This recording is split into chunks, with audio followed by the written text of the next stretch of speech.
Crime and Punishment was written by Fyodor Dostoyevsky in 1866 during a time of social and political upheaval in Russia. The novel tackles morality, justice, and the role of individuals in society. The story follows Rodion Raskolnikov, a poor former student living in St. Petersburg, who commits a vicious murder, believing he can break moral laws for a higher purpose. This idea was influenced by intellectual trends of the time, like utilitarianism and nihilism, which questioned traditional values. However, the novel is mainly a deep psychological study. Raskolnikov's guilt and inner conflict dominate the story, showing how crime leads not to power but to isolation, fear, and suffering. Dostoyevsky explores how rationalizing evil doesn't protect someone from their own conscience.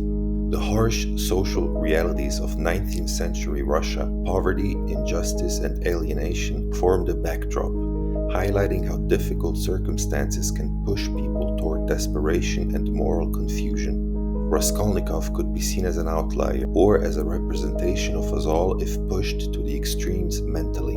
I really like the way the protagonist analyzes his own thought process and tries to make sense of why he thinks or acts a certain way. Dostoyevsky's narrative style uses close psychological insight, putting readers inside Raskolnikov's troubled mind, creating tension and empathy for him.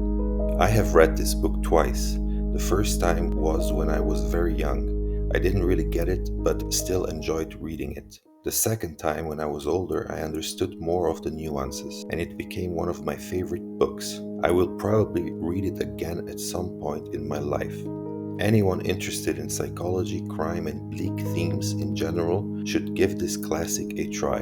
In short, Crime and Punishment is more than just a crime story. Written amid Russia's social debates, it's a powerful exploration of guilt, morality, and the possibility of redemption through human connection.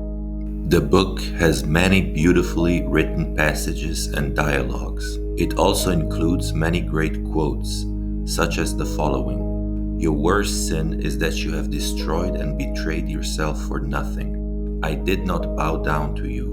I bowed down to all the suffering of humanity. The fear of appearances is the first symptom of impotence." Dostoyevsky wrote this book during a period of intense personal hardship, and you can feel that while reading it. He was in serious debt, grieving his wife and brother, and under intense pressure from publishers. Crime and Punishment is considered one of the first modern psychological novels, and fellow author Nietzsche highly praised the book. Dostoyevsky was inspired by real criminal cases in 19th century Russia, giving the book a realistic touch. I highly recommend Crime and Punishment.